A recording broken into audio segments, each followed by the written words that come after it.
بسم الله الرحمن الرحیم. السلام علیکم ورحمت الله وبرکاته. زیم مفتی واجد علی اچینی تاسو ته مخاطب یم د حی علی الفلاح په شیشه باندې. زما عنوان حج عمره فضیلت او د هغې مسایل دي.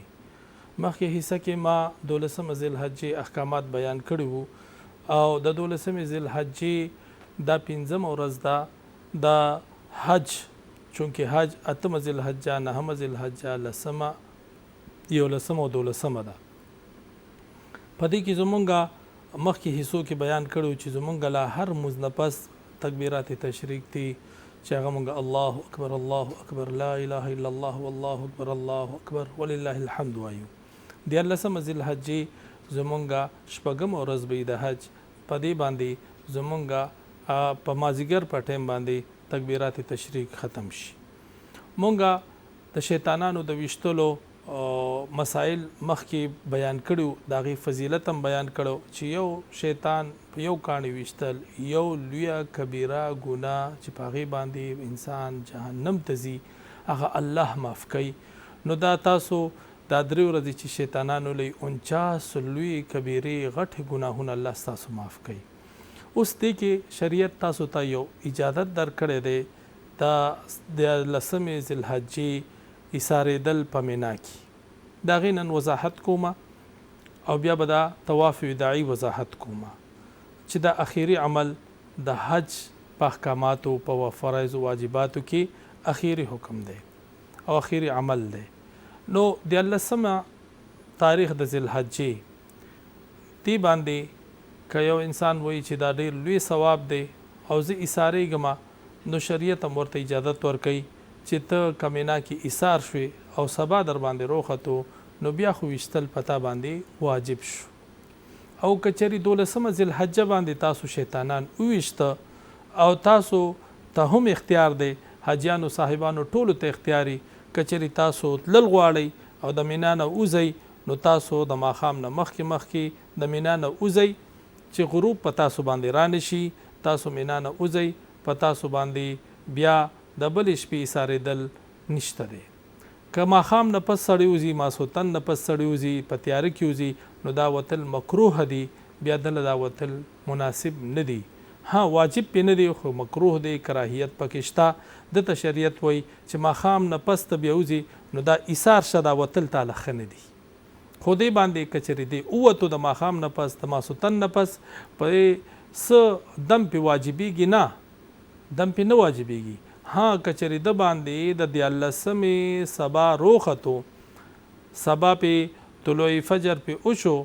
نو دې ته وایي صبح صادق چې ورته وایي، په دې باندې روختو دې د مینا په حدودو کې وي، نو بس اوس دې نشي وته، د باندې 14 ورځ شیطان ویشتل واجب شو. دا به دې 3 واړه شیطانانو لی، او کچری د دا ونه ویشته او دې لاړو ووتلو او دا شیطانان په دغه ورځ باندې ونه ویشته، نو په د باندې بیا دم راځي، دی به هلته ګډ شیلې علالۍ او هلته به په غریبانانو تقسیموي. د دې خبرې وضاحت درته لږ نور کوم. که چېرې یو انسان 14 شپې ته ایثار شو او دی دا شیطان اولی سحر، نو سحر سنت نه دی، سنت دا دی چې د زوال نه پس اولی. که یو کس اولی نو کراهیت پکې شته، خو ادا کیږي، دا ذمه ادا کیږي چې دی بیا د زوال نه مخکې 8-9-10 بجې دا شیطان اولی، مناسب نه ده د دپاره چې دی په دې ټیم اولی. خو که ویشته نو د 14 صرف د 14 خبره درته کوم، د 14 ذوالحجې چې دا به 4 ورځ د شیطان ویشتلو وي، صرف دا یو ورځ دته دا رخصت شته دی. که دی دا اولی نو په دې باندې د حق ادا کیږي د وجوب، خو سره د کراهیته. دله بهتره دا ده چې دی د زوال نه پس بیا دا 3 واړه شیطانان په هغه طریقه باندې ولي، مخکې چې ما تاسو ته کوم بیان کړی دی چې 9 کاڼي باړومبی ورکوټې شیطان ولي، بسم الله الله اکبر رغما للشیطان ورضا للرحمن، دا دعا دی ووایي او شیطان دی ولي، او اللهم اجعله حجا مبرورا وسعیا مشکورا وذنبا مغفورا، دغه دعاګانې دی مووایي. او بیا د هغې نه پس دی بل شیطان ولي، هغه د 9 کاڼي دغه ترتیب باندې ولي دعا دی وکړي، بیا د هغې نه پس 3 شیطان دی ولي، او بیا د دغه نه پس دته اجازت دی چې دی راشي. اوس دلته یو اهم خبره درته بله کوم که یو کس وایي چې زه د 14 ذوالحجې نه پس 16 ذوالحجې ته ایسارېږم په 15 ورځ باندې شیطان ولم نو دا نشته د شریعت کې دا بالکل منع دی. شیطانانو وخت الله چې کوم ورکړی دی شریعت چې کوم ورکړی دی هغه 10 ذوالحجه لومبی غټ شیطان 11 ذوالحجه د زوال نه پس درې واړه شیطانان او په 12 ذوالحجه د زوال نه پس درې واړه شیطانان او د بیا د 14 ذوالحجې ما درته صرف ویل چې صرف دی کې رخصت شته چې د زوال نه مخکې اولی سره د کراهیته ادا کیږي خو مستحب و سنت داري چې دام ته د زوال نه پس اولی. په دې وړومبی دا دویمه او درېمه ورځ شیطان ویشتل دا د زوال نه پس بالکل نشته دی. دې کې که چا وویشته دا رمی ادا نشوه دا شیطانان ویشتلې ادا نشوه دی به دوباره راځي او دی به دا اولی. تاسو ته مخکې بیان کې ما دا ویلو چې د 14 ورځې ماښامه پورې تا سره د دې د قضا او د دم ټایم دی. قضا به هم کې او دم به هم ورکې خو که 14 ورځ تا نه واوړېده درې واړه ورځ د شیطانانو نه ویشتل یا یو ورځ دی پکې شیطان ونه ویشتو نو 14 ورځ تیرم شوه نو بیا تا باندې د شیطان ویشتل قضا نشته دی صرف دم دی در باندې دم به ورکوئ. تما محترمو که یو کس الته منا کې ایسارېږي او هغه وایي چې زه شیطانانو سره عام طور جوخ ایسارېږي به چې سبا پې روخیږي د وجوب په ده راغی او چې څوک د دې نه مخکې رووته په ده باندې وجوب نشته دی د باندې واجب نه دی. دا د 14 ورځ شیطان ویشتل او 4 ورځ باندې 4 ورځ دا شیطانان ویشتل دي. نو د چام چې اراده وي چې زه به 14 ورځې ته ایسارېږم او دا یو ویش کاڼي به زه نورم زیاتی علما یو ویش لوی کبیری ګناهونه به الله د ما معاف کی نو بیا تاسو لازمن د مزدلفې نه چې کله هلته تاسو 10 شپه باندې مزدلفې ته هلته دا کوئ یا د شپې دغه کاڼي راغونډ کوئ ځان له 70 کاڼي او یا کاڼي بیا به ستاسو ضرورت یا که د دې نه لږ زیات هم احتیاطاً یو څو زیات رالی خیر دی خو 70 کاڼي به تاسو دا رالی چې د 14 ورځې شیطان ویلی نو بیا به په تاسو باندې دغه اویا کاڼي لازم وي اب راوالی. که څوک وایي چې زه 3 ورځې شیطان علم 4 ورځ ته نه ایسارېږم هغه د 49 کاڼي راوالی هغه مقدار مې د چڼې تاسو ته ښودلی دی مخکې بیانونو کې مې تفصیل کړی دی تاسو به راوالی ځان سره او هغې باندې به شیطان اولی. دا د شیطانانو د ویشتلو بیانو ستاسو د حج دا اخیری ورځ وه چې کوم مې تاسو ته وویله 12 ذوالحجه ستاسو د 15 ورځ د حج وه ستاسو حج مکمل شو سوا د یو واجب نه یو واجب پاتې دی چې هغې ته طواف وداعي وایي. طواف وداعي ته طواف د رخصتۍ هم وایي. راځئ چې دا عمل درته د دې وضاحت وکړم. طواف وداعي چې دی دا په چا فرض دی او کوم وخت فرض دی؟ طواف وداعي د طواف زیارت نه پس د دې ټایم شروع کیږي. د طواف زیارت نه مخکې که چا طواف وداعي وکړه دا طواف وداعي د هغه نه ادا کیږي. د هغې ټایم ابتدا د طواف زیارت نه پس دی دغه ټایم نه که تاسو طواف زیارت نه پس طواف وداعي وکړه ادا کیږي. سنت ټایم کم دی هغه دا دی چې تاسو 12 ذوالحجه باندې شیطانان اولی او مینا نه روزی راشئ نو حضور مبارک صلی الله علیه وسلم فرمایلی دی چې تاسو د حج اعمالو کې اخیری عمل طواف وداعي کوئ نو تاسو به طواف وداعي کوئ. دغه طواف وداعي په تاسو باندې واجب دی. په چا واجب دی؟ څوک چې د میقات نه بهر اوسیږي. که څوک مکه کې اوسیږي په هغه باندې دا واجب نه دی. که څوک د حرم حدودو نه بهر اوسیږي هغه ته اهل حل وي او میقات کې دننه لکه د جدي والا نو دی باندې هغه واجب نه دی. څوک هلته مقیم وي اقامت نیت یې وکړو چې زه به دلته ایسارېږم پاتې کېږم په هغه باندې واجب نه دی. څوک چې د اراده ساتي چې زه به ځمه حج مې وکړو او زه به ځمه نو د میقات نه بهر اوسېدونکي افاقي دي ته وایي چې د کوم ملک اوسېدونکي وي نو د باندې دا طواف وداعي واجب دی.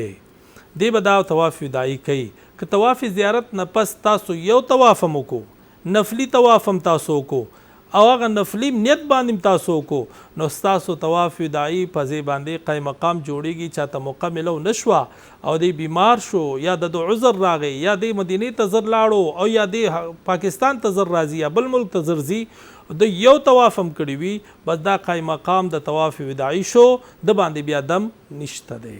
که څوک هلته ایساریږي هفته ایسار دی 10 ورځې ایسار دی 100 ورځې ایسار دی د طوافونه کوي د خپل اعمال عبادات کوي بیا دا طواف وداعي چې کوي نو بیا کوشش دی دا وکړي چې کله په کم ټایم باندې دی راځي بس د هغه ټایم نه د مخکې دی طواف وداعي نیت وکړي او د طواف وداعي طریقه دا ده چې د حرم ته لاړ شي حرم کې د ډیر زیات الله ته وجاړي الله نه وغواړي طواف ته ډیر په عاجزۍ وکړي ګناهونه دی پکې الله نه معافي وغواړي چې الله دا حرم پاک دا پاک ځای دا مقدس لوی عظیم ځای په دې کې مانه کوتاهي شوي مانه بې قدري شوي مانه بې احترامي شوي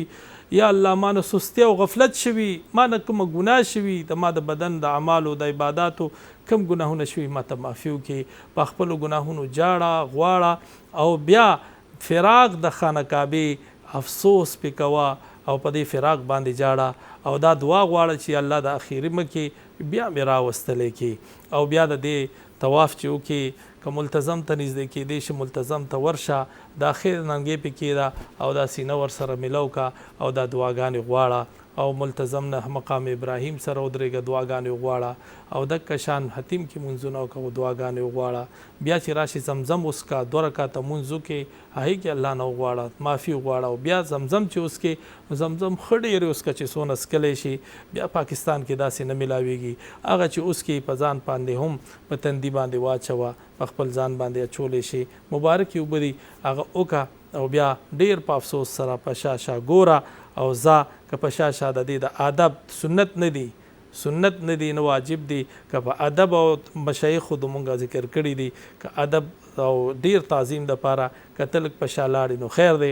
خو که ته هم داسې مخکې لاړې نو په شا کله کله ګوره ورته افسوس کوه چې تاله دی الله ما بیا راولي دا مې اخیري مکې او په دې باندې بیا تاسو راځئ دا دې نه تاسو حرم نه روزئ په دې استغفار سره او په دې امید سره چې الله به مې بیا قبلې دعاګانې بیا غواړه دا طواف وداعي چې دی دا د رخصتۍ طوافي که دې نه پس تا ته موقع ملو شوه نو بالکل ته دا طواف بیا کولی شي هغه طواف په نفلي شي او دا طواف په ته اوکې که یو ورځ مخکې مثال خبره تا طواف وداعي کولی شي 2 ورځې مخکې دی کولی شي 3 ورځې کولی شي مخکې کولی دی شي ما درته وویله چې د دې ابتدا د طواف زیارت نه پس شروع کیږي او کله پورې چې ته ایسارې که هغه هفته ایسارې که 2 هفتې که 3 هفتې ایسارې هغې پورې ته دې کې د طواف وداعي کولی شي خو دا خلک دا یو خبره کوي چې دا غلطه ده او غلطه مشهوره ده چې یو دلته طواف وداعي کې ته به په مکه کې نه پاتې کېږي ته به دوباره حرم ته نه ځې ته به دوباره مونځ له نه ځې ته به دلته شپه تا باندې به شپه نه راځي دا ټولې منګړت خبرې دي دا ټولې غلطې خبرې دي که تا مکملو شوه 2 ورځې مخکې طواف وداعي وکړه بیا په سبا مکملو شوه بیا ورپسې وکړه ابا نفل شي اتوماتیک دا به طواف وداعي شي که بیا نن ستار فلایټ ته مازدیګر فلایټ ته سحر لاړې غرمه لاړې او تا ویل چې زه دا طواف وداعي کوم بیا طواف وداعي نیت وکړه اتوماتیک ستا مخکې طواف وداعي نفل شو او دا د طواف وداعي نیت وکړه دا به ستا طواف وداعي شي دیکې اهم یو څو خبرې درته نورم کوم په چا باندې یو زنانه چې هغه د نفاس بیماره وي بچی شوي وي هغه بیماره وي او هغې فلایټ تیار دی نو هغه بیماری نه پاکه نشوه نو دا به دې باندې طواف وداعي واجب نه دی نه په دې باندې دم شته او نه په دې باندې بیا دا واجب دی او که یو طواف مخکې کړی وي بس هغه طواف وداعي شو داسې زنانه چې هغې باندې حیض راغو هغه خپله ماهواري بیماري راغه نو په هغې باندې هم بیا دا طواف وداعي نشته دی په هغې باندې دا که چېرې هغې نه پاتې شوه فرضي طواف پېشته خو دا وجوبي طواف د هغې نه ساقطېږي په هغې باندې شریعت لازمي کوي نه څو پورې چې دا دلته یو ځي او بیماری نو بیا دا دې باندې دا طواف وداعي نشته نه په دې دم شته دی بل نابالغه بچی دی حج له ځان سره بوتلو هغه طواف وداعي ونکړه په دې باندې څه حرج نشته دی نه په دې باندې د هغه طواف وداعي احکامات لاګو کېږي بل بېهوشه شو تا سره بیمار شو پریوتو او بېهوشۍ کې تا یوړو او ودې ویستو د میقات نه نو په هغې باندې نشته دی. بل مجنون شي پاگل لیونی نو په هغه باندې بیا دا نشته دی. او دغه شان ما درته وویل په مکه کې اوسېدونکي په حرم کې اوسېدونکي یا د حرم حدودو نه بهر د میقات نه دننه اوسېدونکي دې ته وایي حرمي او حل والا. اهل حرم او حل والا په دې باندې دا طواف وداعي نشته دی. طواف وداعي صرف په افاقي باندې دی چې د حج له راغلي. بله یو اهم مسله تاسو ته کومه دا یاد وساتئ، دا د عمرې والاو دپاره عمرې له چې خلک لاړ شي نو هلته بیا وایي چې هلکه طواف وداعي وکړئ چې ځو. نو په عمرې والا باندې طواف وداعي نشته دی. کاغه د پاکستان نه ځي او کاغه هلته وي د ریاض نه راځي بل ځای نه راځي هلته کوي. نو په عمرې والا باندې دا احکامات لاګو نه دي، نه دا په واجباتو کې دي نه دا په سنتو کې دي. یو مستحب عمل دی که ودې کو بهتره ده. دغه شان د اهل حرم والو دپاره دا یو مستحب دی. که هغې وایي چې یاره موږ طواف وداعي وکړو ودې کړي، مستحب عمل دی، ثواب ورته میلاویږي. که اهل حل والا وایي که اهل حرم والا وایي چې موږ طواف وداعي کوو ودې کی، خو واجباتو کې نه دی. کوي نه کی په دې باندې دم نه راځي. واجباتو کې هغه چا باندې دی چې چا باندې څوک افاقي وي او هغه دغه بهر ځي نو په هغه باندې دی. کلم چې ځي هغه اراده وي نو هغه تلی شي. نو دا اخیری واجب په د حج په واجباتو کې دا صرف افاقي خلکو باندې دی چې د هغې وضاحت مې تاسو ته وکړو او اخیري ورځ د 14 ذوالحجې وضاحت مې وکړو. په دې سره زمونږ د حج 15 ورځې هم پوره شوې، د حج فرایض هم پوره شوه، د حج واجبات هم پوره شوه او د حج کې دننه په هر فرض کې واجب کې کوم سنت دي هغه سنت هم پوره شوه. په دې سره زما د حج بیانونه الحمدلله کمپلیټ شو. د نه پس زما یو پروګرام هغه پاتې د مدینې منورې آداب او د سلام طریقه او الته تللو د هغې وضاحت په انشاءالله د اخیري پروګرام کې راتلونکي پروګرام کې وکړمه. په دې باندې زه اکتفا کوم. واخر دعوانا الحمدلله رب العالمین والسلام.